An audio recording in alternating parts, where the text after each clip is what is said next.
почитувани представници на медиумите, почитувани граѓани на Република Македонија. Спасовски и Социјалдемократскиот сојуз во МВР на позиции држат лица против кои се води кривична постапка за тешки кривични дела против човечност.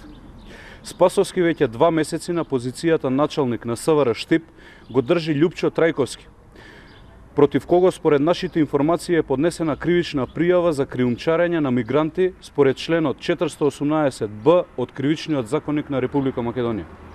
Против Трајковски надлежниот суд има изречена мерка на предпазливост, односно одземање на патната исправа. Трајковски, иако осомничен за сериозно кривично дело против човечноста и меѓународното право, за кое според став 5 од членот 418б, бидејќи истиот е службено лице, му се заканува казна затвор од најмалку 10 години, се уште ја извршува функцијата началник. Како може граѓаните од Источна Македонија да се чувствуваат безбедни, кога главниот полицаец на Истокот е лице кое е осомничено за кривично дело, за кое казната затвор е над 10 години?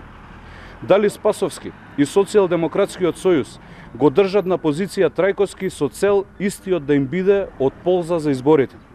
Ако знаеме дека истиот, свесен за казната која му стои над глава, би бил лесен за команда на неговите криминогени шефови Зоран Заев и Оливер Спасовски. Дали Трајковски е оставен на позиција началник за да ги извршува криминалните работи на Социјалдемократскиот сојуз?